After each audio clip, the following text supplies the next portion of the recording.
Hello, Keith Rucker here at VintageMachinery.org.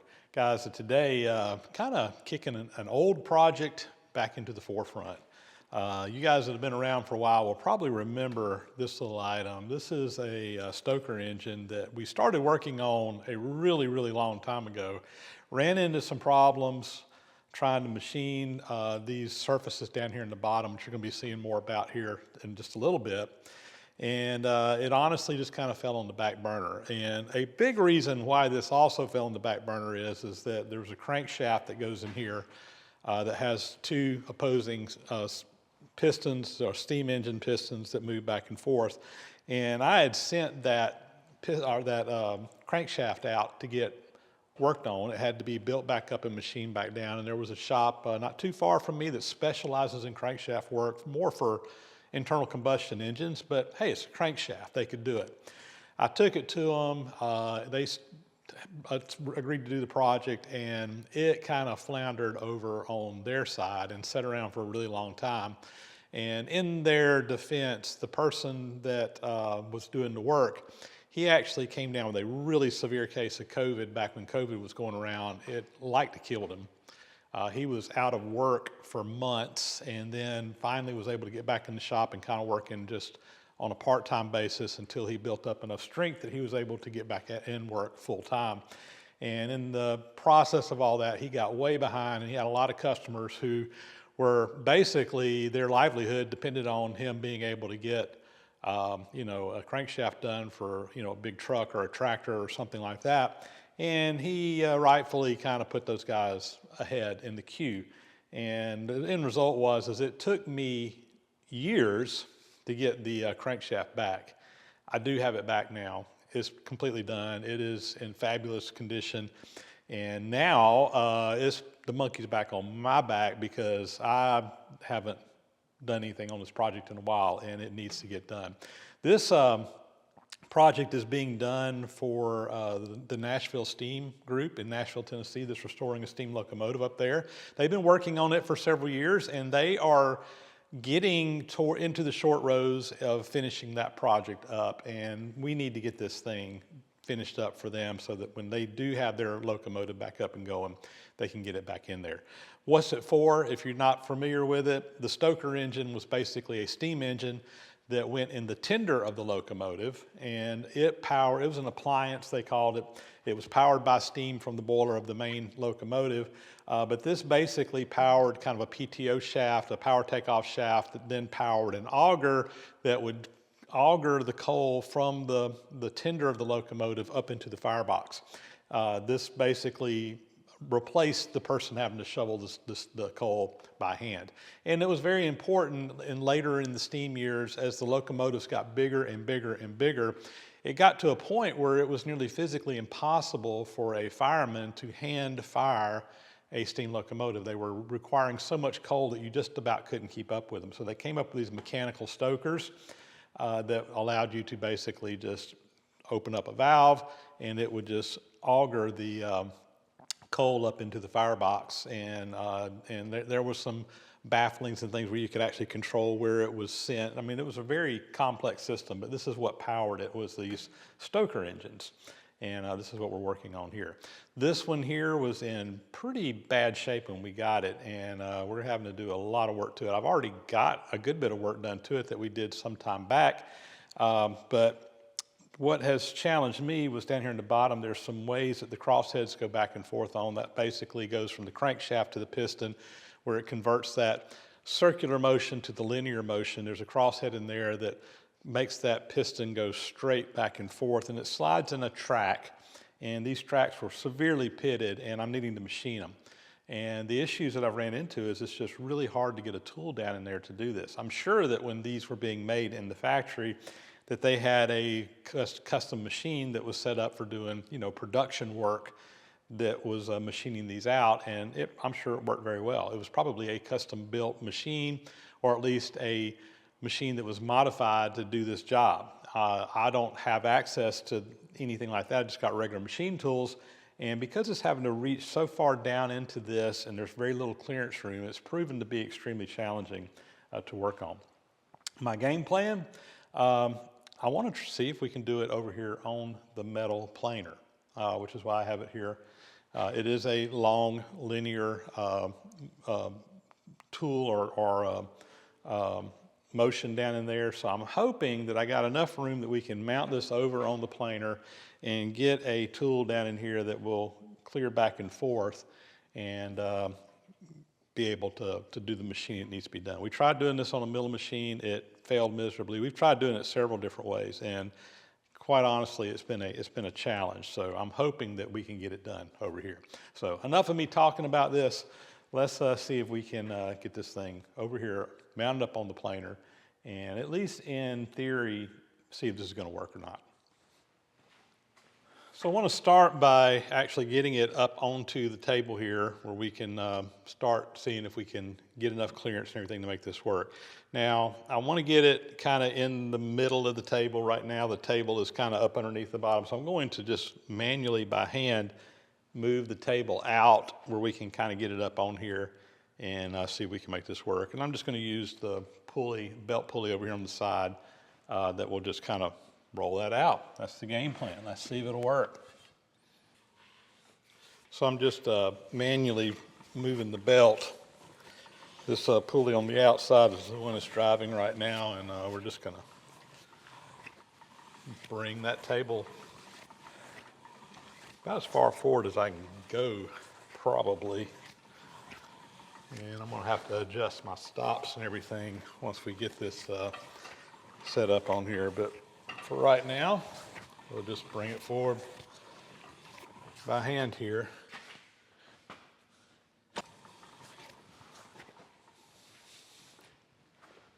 Kind of see where I'm at. We'll go just a little bit farther.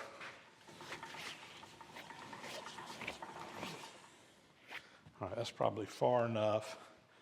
Now let's see if we can get this over on here, and for that I'm gonna probably have to go get I don't have the gantry crane in the back of the shop, so we'll probably just use the my engine hoist to pick it up and move it over. All right, we've got our engine casting here suspended by the engine hoist. I don't think this was the kind of engine they were anticipating people would be lifting up when they made this thing, but that's all right. This thing has rarely been used for what it was intended for. All right, let's see if we can bring it in here.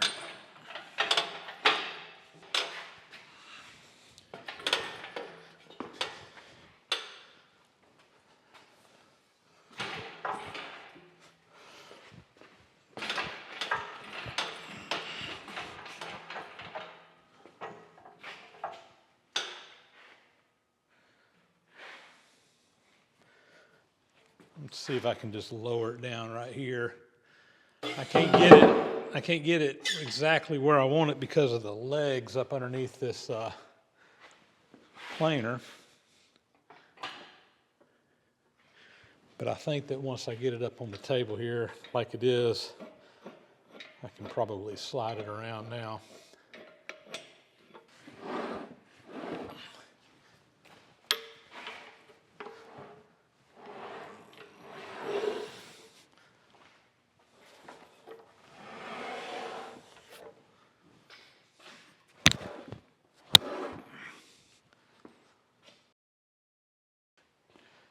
That's got it up on there. I'm gonna have to do some adjusting here, but at least it's up on the table. All right, next thing, I think what we're gonna need to do is raise the cross piece up here so that we can clear above all this. So I got a handle here, I just need to loosen bolts up and we'll raise this whole piece up and see if we can get in there, get it out of the way. Let me get this engine hoist out of my way.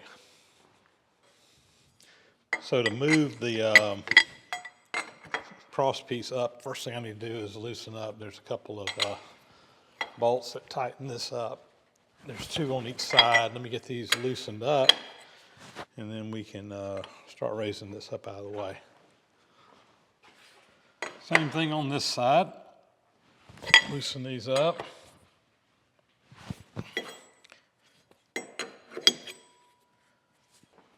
And there's a crank up here at the top that when I crank it, it goes to some screws. There's a bar across the top with some bevel gears on it that go down to the screws that will raise it up parallel to one another. So let me get this cranked up. So I'm just kind of playing around with things here. I've got my bridge here up where everything will pass up underneath it. I've got it on the table where it'll clear on the sides. I've got my stroke length. I kind of said I don't have a tool in here yet, so I'll probably have to fine tune it, but this is more or less the range that's going to be going. I can adjust my speed a little bit. Right now I got it kind of going a little bit on the slow side, which is probably what I'm going to be doing with this particular setup. But so far so good. It's looking like this very well may work out. So let me get this to cycle back up, and I'm going to go ahead and turn it off. We'll shut it down right there. Now, I'm working on right now getting it clamped down, and I'm going to have to come in here and do some indicating to make sure everything is set up right. I'm running into a little challenge though, in that I gotta get this thing clamped in the back, and there's just not enough room to get from my T-slots to where I can clamp on this. I'm having to get creative on clamping this down. I may just use a C-clamp or something like that and just clamp it to the table here, and on the other side, I brought some C-clamps over here. Let me see if that might work.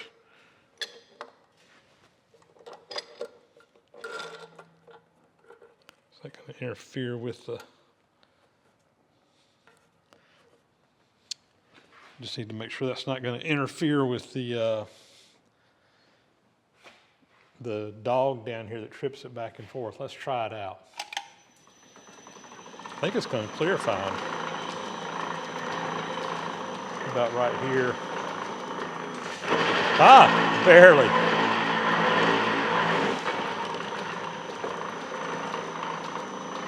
I think that's going to work. I can do something similar on the other side as well, and clamp it down over here. I may have to get a different C-clamp to do it, but all right, update on my clamping situation here. I think I've got a better solution than the C-clamps. So first off, on the front, I've got it clamped down on both sides here, where it's clamped down with toe clamps, but I've also got these bolts that are just bolted down through the holes in the table, and that's sitting up against the front of this plate. So as the cutter is cutting, it's putting forward pressure on this whole casting and assembly, and that is basically just going dead up against these stops. And that's where most of my it's not so much clamping it, but it's actually going up against a positive stop there. I got the exact same thing on the other side. Now let me show you my third clamp that I was able to get in the back.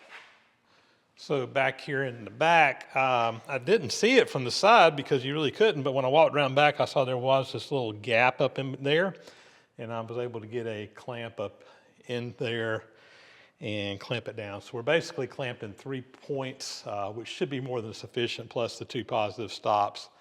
So everything should be clamped to where it will hold it in place. So now comes the fun part. We got to start indicating this thing in and make sure it's all set up straight and flat. All right, so the first direction that I want to get this thing set up and square is across this front face. This is basically going to determine the angle, of the whole thing.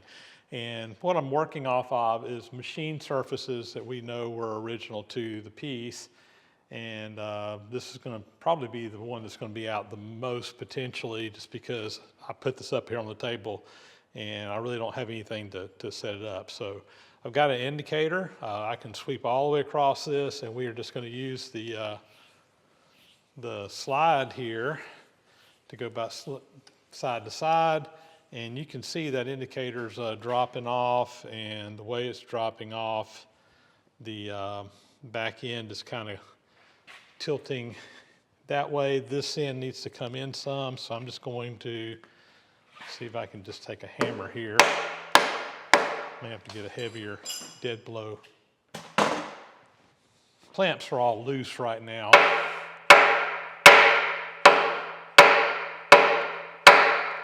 And I'm hoping it's kind of pivoting on this back corner back here. And it appears to be. I'm gonna leave this one just a little bit tight, just snug basically, so it will kind of pivot on that one.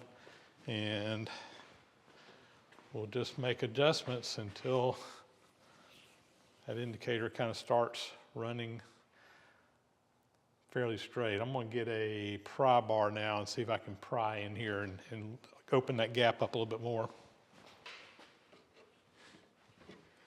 All right, and I know someone's going to say, well, you know, you got this up against the plate down here, why is it not running square?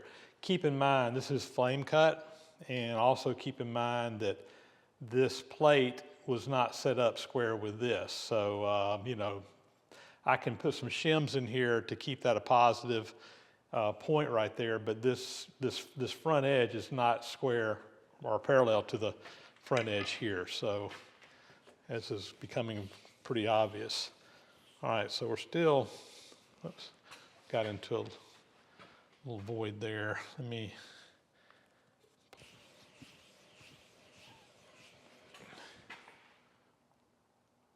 all right, so it's coming out. It needs to go in still a little bit more. We're getting a lot closer than we were.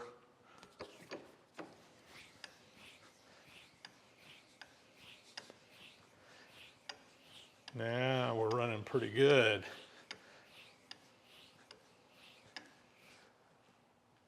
I'm going to go all the way to the other side and then come back across and see how much it moves across that face. It's not perfect, but we're getting real close.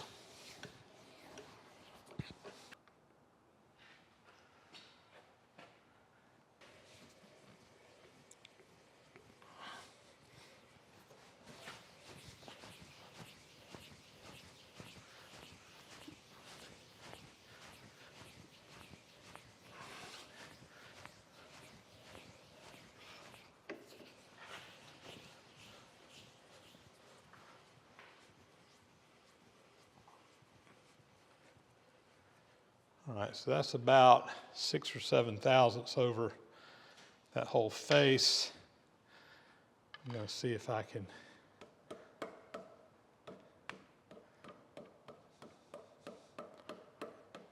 kind of take it back to 0 there. And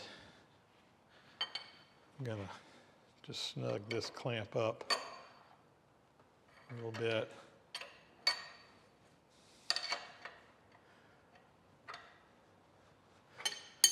All right, let's sweep back across now. We'll re-zero that out.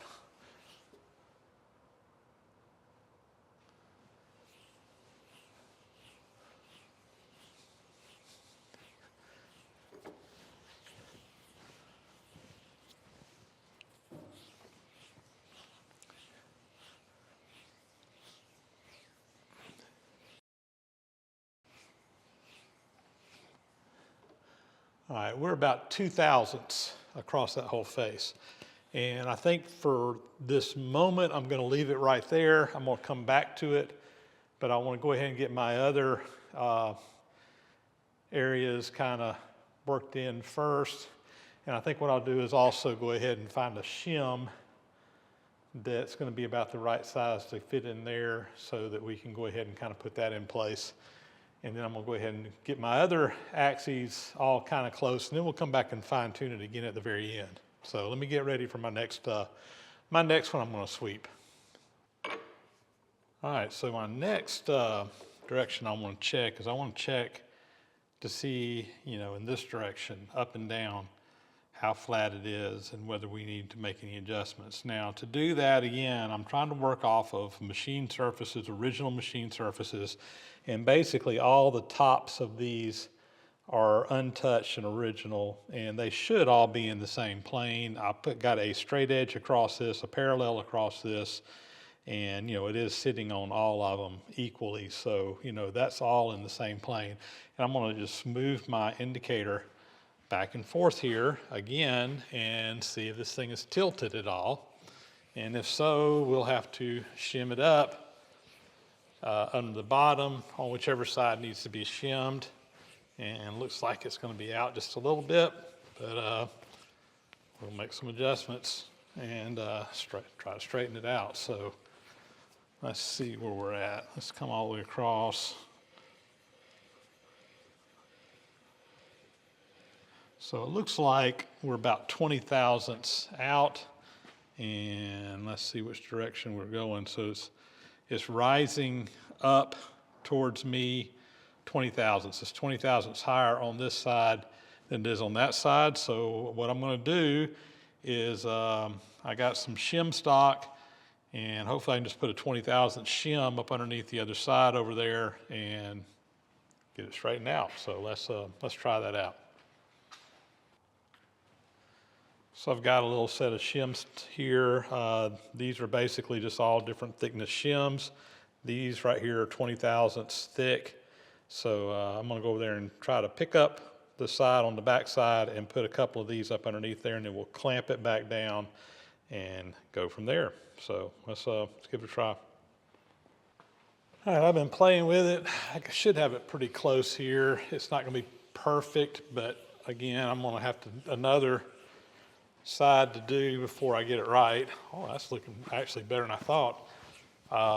Ended up having to shim it. I got 35 thousandths up underneath it right now. That was what we ended up going with. And that looks like it's only out by about a thou over 18 inches, or let's just say 12 inches.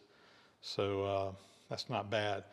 So now we need to get it going back and forth, get the front and the back level. And once we get that done, I need to go back and recheck them all and make sure that my adjustments that I've done here, there, and yonder haven't gotten something else out of whack. So let's get set up to check it in the other direction.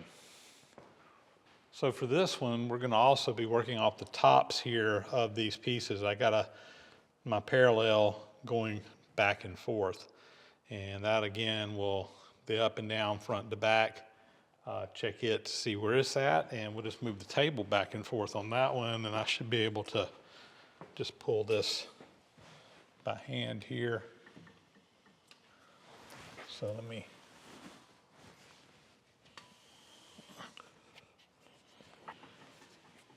all right, over here on the back side I can't see what's going on. Let's just move the table back and check it out.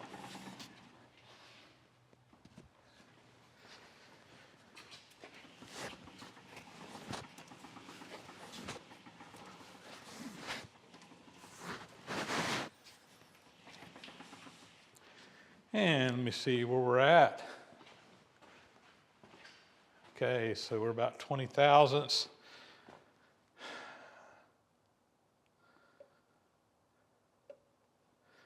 And it looks like it's 20 thousandths low in the back, so I need to shim it up in the back there.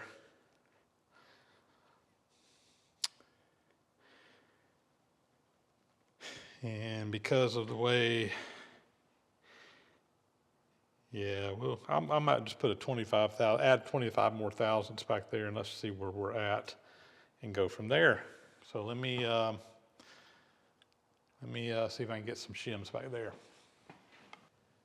All right, I have been playing with this thing for a long time, making little adjustments here, there, and the other. I've got a stack of shims here in the front to get it in this direction good. I've got a stack of shims on the two corners back here, as well as this corner back here to kind of raise it up and then also raise up the other side. And I've got it all worked out. I'll tell you right now that I've got my indicating on all three axes running within about 2 thousandths over the 12 to 18 inch range that I'm running these, just depending on where it's at. And that's about as good as I can get it. And you got to remember that these are not perfectly, I mean, they're machine surfaces, but they're old.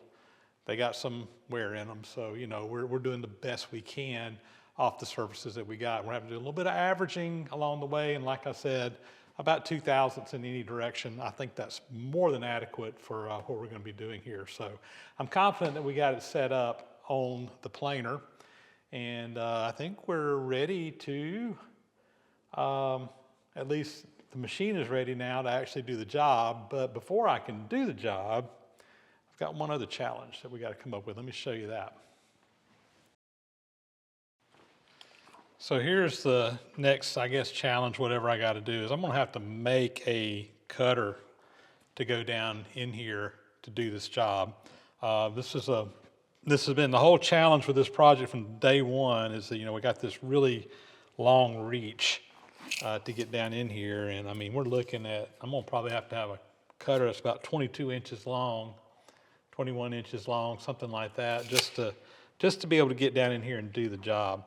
And I think I've got a bunch of these indexable planer tools that you can change out. They're kind of serrated on the back that kind of go up into a cutter or holder, and you clamp them on the front there, and you can change these out. I think what I'm going to do is make a tool holder that will hold these cutters and basically be able to come in here. This will come down, I can come down the side. This cutter will go down this side, and then I got a flat cutter that'll go across the bottom and plane that out. So that's kind of my thinking, is to make a custom tool holder, and that's going to be a job all in itself. That's going to be quite a project, to be honest with you. But that's kind of the next thing on my agenda on this project, is to get a tool holder done, because again, I don't have a tool holder to hold all these tooling. I had a viewer that sent me all these indexable tools, and they're look to be extremely useful. I've got a tool holder that holds a bigger style of these, but not one that holds these smaller ones. So again, I think that's going to be my next step on this project, is to get that tool holder made. And once that's done, I think we can come in here and actually do this job. That's the game plan anyway. Well, guys, there you go. I think that's pretty much what I wanted to get accomplished today, was get the planer kind of set up with this job, get this mounted on here, and as much as anything else, just kind of do proof of concept that I think I can do this job on this machine. So I feel confident that we've got what we need to do there. Like I said, I need to come up with my cutter.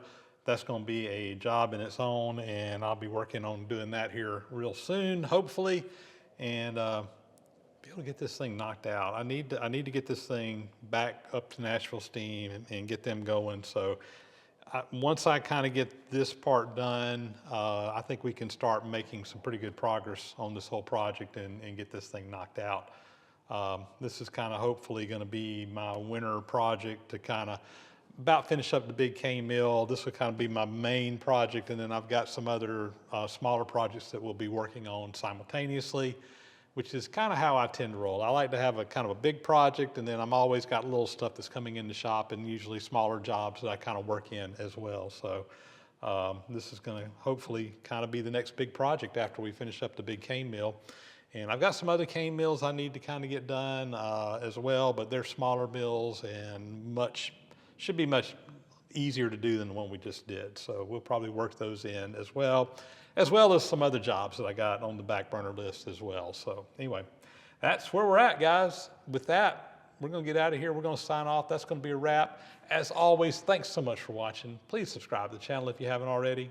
Please, please, please hit that subscribe button if you haven't already. If you're watching these, just go ahead and hit it. It helps me out a lot. And you will get notifications if you choose to do so when I post new videos and so forth. Hit that bell icon. That'll get those notifications to you once you subscribe. Also, big, huge thank you to everybody who supports the site financially through Patreon and PayPal. I say this every time. Guys, it really makes a big difference. It really helps me out a lot. Enables me to take the time to shoot the videos, do the editing, everything else. There's a lot of work that goes on behind the scenes. Just shooting the content's the easy part. Getting it all out there to you guys and everything that goes along with it, that takes a tremendous amount of time. And I am a one-man shop that does everything myself. So anything you can help out there really does enable me to do that. And yeah, leave those comments, hit that like button. And with that, guys, we're going to sign off. We'll get out of here. Catch you on the next video again. Thanks for watching.